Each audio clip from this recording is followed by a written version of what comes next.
TDP Janasena మధ్య internal war జరుగుతుంది. ఎందుకు ఇంటర్నల్ వార్ జరుగుతున్నాయి అనుకుంటున్నారేమో. ఇప్పుడు ఏదైతే కూటమి ప్రభుత్వం అధికారంలోకి వచ్చిన తర్వాత ఇప్పుడు టీడీపీకి సంబంధించి జనసేనకి సంబంధించి నేతలందరి ఫోకస్ మొత్తము నామినేటెడ్ పదవులపైన కనిపిస్తుంది. నామినేటెడ్ పదవులకు సంబంధించి చాలామంది ఆశిస్తూ ఉన్నారు. ముఖ్యంగా టీడీపీకి సంబంధించి గత 5 ఏళ్లలో టీడీపీ అధికారంలో లేకపోవడం, ప్రతిపక్షంలో ఉండడము, ఇప్పుడు మళ్ళీ అధికారంలోకి రావడంతో టీడీపీ నేతలు నామినేటెడ్ పదవులపైన చాలా ఇంట్రెస్ట్ చూపుతున్నారు, చాలా ఫోకస్ పెడుతూ వచ్చారు. అయితే దాదాపు 100కు పైగా నామినేటెడ్ పదవులు ఉంటాయి ప్రభుత్వానికి సంబంధించి. అధికారికంగా ఈ నామినేటెడ్ పదవులకు సంబంధించి నామినేటెడ్లో ఎక్కువ శాతం టీడీపీ తీసుకోవాలని చెప్పేసి భావిస్తుంది. అంటే దాదాపు 75% వరకు టీడీపీ తీసుకొని ఒక 15% జనసేనకు, 10% బీజేపీకి ఇవ్వాలని చెప్పేసి టీడీపీ భావిస్తుంది. కానీ ఇక్కడ జనసేన మాత్రము అలా ఒప్పుకోవడం లేదు. జనసేన దాదాపు 25% నుంచి 30% వరకు నామినేటెడ్ పదవులు కావాలని చెప్పేసి డిమాండ్ చేస్తుంది. ఎందుకంటే 2024 ఎన్నికలకు సంబంధించి Janasena party, BJP party, TDP పొత్తులో పనిచేసినటువంటి నేపథ్యంలో అప్పుడు సీట్ల కేటాయింపుకు సంబంధించి జనసేన పార్టీ చాలా వరకు తగ్గుతూ వచ్చింది. వెనక్కి తగ్గి 21 సీట్లకు మాత్రమే పరిమితమైంది. 24 సీట్లు తీసుకున్నప్పటికీ కూడా కొన్ని రాజకీయ కారణాల వల్ల ఆ సీట్లను కూడా మేము తగ్గించుకుంటామని చెప్పేసి కూడా జనసేన పార్టీ ముందుకు వచ్చింది. సో ఎట్టకేలకు వాళ్ళు 100% స్ట్రైక్ రేట్తో 21 స్థానాలను విజయం సాధించారు. అయితే ఇప్పుడు మిగతా ఎవరైతే లీడర్లు ఉన్నారో, అంటే టికెట్ ఆశించి వదులుకున్న వాళ్ళు కానివ్వండి, లేదంటే పార్టీ కోసం కష్టపడిన వ్యక్తులు కానివ్వండి, స్పోక్స్ పర్సన్స్ కానివ్వండి, ఎవరైతే ఉన్నారో వీళ్ళందరూ కూడా నామినేటెడ్ పదవులపైన ఎక్కువగా ఆశలు చూస్తూ వచ్చారు. ముఖ్యంగా పవన్ కళ్యాణ్ కూడా టికెట్ ఇస్తానని చెప్పి ఆ తర్వాత టికెట్ ఇవ్వలేకపోయిన వాళ్ళందరికీ కూడా నామినేటెడ్ పదవులు ఇస్తానని చెప్పేసి కూడా ఆయన కూడా మాట ఇచ్చినట్టు తెలిసింది. ఇక మరోవైపు టీడీపీకి సంబంధించి కూడా సేమ్ ఇష్యూ నడుస్తుంది. ఏదైతే జనసేన పోటీ చేసినటువంటి సీట్లలో కానివ్వండి, బీజేపీ పోటీ చేసినటువంటి సీట్లలో కానివ్వండి, టీడీపీకి సంబంధించిన అభ్యర్థులు, టీడీపీకి సంబంధించిన ఇన్ఛార్జీలు అందరూ కూడా వాళ్ళ సీటుని త్యాగం చేసి జనసేన పార్టీకో, బీజేపీ పార్టీకో వాళ్ళు టికెట్ ఇచ్చారు. సో ఈ నేపథ్యంలో అక్కడ పార్టీ కోసం కష్టపడి 5 ఏళ్ల పాటు చివరి నిమిషంలో టికెట్ వదులుకోవాల్సిన పరిస్థితి వచ్చింది. కాబట్టి వాళ్ళకు కూడా ఏదో ఒక న్యాయం చేయాలి, మాకు కూడా ఏదో ఒక నామినేటెడ్ పదవి ఇవ్వాలని చెప్పేసి ఇటు టీడీపీ నుంచి కూడా ప్రెజర్స్ పెరుగుతూ వస్తున్నాయి. సో ఇటు టీడీపీ జనసేన మధ్య ఒకరికొకరు విభేదాలకు సంబంధించి, అంటే ఇంటర్నల్గా నామినేటెడ్ పదవులకు సంబంధించి లోకల్గా ఒక వార్ అయితే జరుగుతుంది. ముఖ్యంగా ప్రధానంగా ఉన్నటువంటి కార్పొరేషన్ చైర్మన్లకు సంబంధించి కానివ్వండి, లేదంటే కీలకంగా ఉన్నటువంటి టీటీడీకి సంబంధించి కానివ్వండి, లేదంటే ప్రాంతీయ ప్రాంతాలకు సంబంధించి అక్కడ ఉన్నటువంటి మున్సిపల్ కార్పొరేషన్లకు సంబంధించి కానివ్వండి, ఇలాంటివి ఏవైతే ఉన్నాయో వాటికి సంబంధించి ఎక్కువగా టీడీపీ జనసేన మధ్య ఒక యుద్ధం జరుగుతుంది.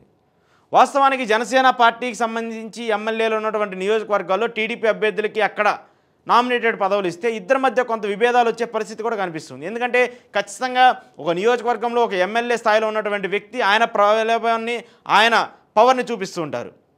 అక్కడ టీడీపీకి సంబంధించిన వ్యక్తికి నామినేటెడ్ పదవి ఇస్తే వాళ్ళిద్దరి మధ్య సఖ్యత ఎలా ఉంటుంది అనేటువంటి ఒక అంశం కూడా ఇప్పుడు ఇరు పార్టీల్లో లేవనెత్తు వస్తుంది. ఇక మరోవైపు జనసేనకి సంబంధించి ఇప్పటికే జనసేనకి సంబంధించి, టీడీపీకి సంబంధించి లోకల్ క్యాడర్గా ఉన్నటువంటి చాలామంది లీడర్ల మధ్య విభేదాలు జరుగుతున్నాయి. చాలామంది లీడర్ల మధ్య కొట్టుకునే పరిస్థితులు కూడా ఉన్నాయి. చాలామంది లీడర్లు కూడా ఒకళ్ళొకళ్ళు దాడులు చేసుకునే పరిస్థితి కూడా ఉన్నాయి. సో ఇలాంటి నేపథ్యంలో టీడీపీ ప్రభావం ఉన్నటువంటి నియోజకవర్గాల్లో జనసేన పార్టీకి సంబంధించిన అభ్యర్థులు కానివ్వండి నామినేటెడ్ పదవులు ఇస్తే అక్కడ వాళ్ళ కమ్యూనికేషన్ ఎలా ఉంటుందనేది కూడా ఇప్పుడు టీడీపీలో చర్చనీయాంశంగా మారుతుంది. సో ఇలా టీడీపీ వర్సెస్ జనసేనగా కూటమిలో పవర్లో ఉండి అధికారంలో ఉన్నప్పటికీ కూడా లోకల్ క్యాడర్ మాత్రము ఇక్కడ అసంతృప్తిగా ఉందనేది మాత్రం క్లియర్గా కనిపిస్తుంది.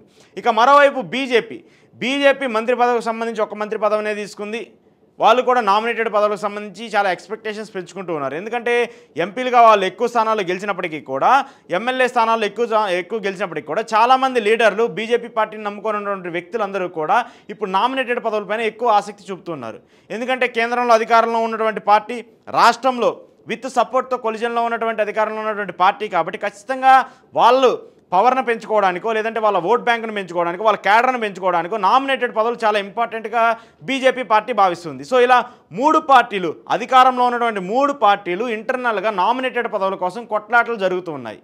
ఇప్పటికే నామినేటెడ్ పదవులకు సంబంధించి ఒక క్లారిటీకి వచ్చినట్టు తెలుస్తున్నప్పటికీ కూడా, కొత్త ప్రభుత్వం వచ్చిన దాదాపు 100 రోజులు పూర్తి చేసుకున్నప్పటికీ కూడా ఈ నామినేటెడ్ పదవులు ఎప్పుడు ప్రకటించాలనే దానిపైన కూడా ఒక క్లారిటీ రాలేదు. ఇక మరోవైపు టీటీడీ చైర్మన్కి సంబంధించినటువంటి అంశం కూడా ఇప్పుడు ప్రధానంగా చర్చనీయాంశంగా మారుతుంది. టీటీడీ చైర్మన్ పదవిని జనసేన పార్టీ ఆశిస్తున్నప్పటికీ కూడా దాన్ని జనసేన పార్టీకి ఇచ్చే పరిస్థితి టీడీపీకి సంబంధించి ఉండట్లేదు.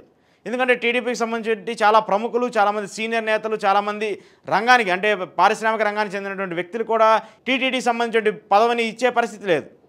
సో ఇలా ఒక్కొక్కటిగా చూస్తూ ఉంటే మాత్రము నామినేటెడ్ పదవుల అంశానికి వస్తే మాత్రము ఖచ్చితంగా పార్టీల మధ్య విభేదాలు కానివ్వండి, లేదంటే పార్టీలకు సంబంధించి ఇద్దరి మధ్య లోకల్గా ఉన్నటువంటి పెద్ద నేతల మధ్య విభేదాలు ఉన్నప్పటికీ కూడా లోకల్గా ఉన్నటువంటి క్యాడర్ మధ్య లోకల్గా ఉన్నటువంటి చిన్న చిన్న నేతల మధ్య ఈ గొడవలు జరిగేందుకు ఎక్కువగా ఆస్కారం ఉందని చెప్పేసి మాత్రం అర్థమవుతుంది. దీని మీద మాత్రం ఖచ్చితంగా అన్ని పార్టీలు దృష్టి పెట్టాలని చెప్పేసి కూడా వాళ్ళు కూడా భావిస్తున్నారు. ఎందుకంటే సమన్యాయం చేయాలి, పార్టీలకు సంబంధించి అందరూ కష్టపడుతూ వచ్చారు కాబట్టి సమన్యాయం చేసి అందరికీ ఒక అవకాశం ఇవ్వాలని చెప్పేసి కూడా అన్ని పార్టీలు ఆలోచిస్తున్నాయి. మరి దీనికి సంబంధించి నామినేటెడ్ పదవులకు సంబంధించి ఎలా చేస్తారు, ఏం చేస్తారు అనేది మాత్రం తెలియాల్సింది. మరొక కొద్ది రోజులు అంటే వారం నుంచి 10 రోజులు ఈ నామినేటెడ్ ప్రక్రియకు సంబంధించి ఒక క్లారిటీ ఇస్తుందనేది మాత్రం తెలుస్తుంది.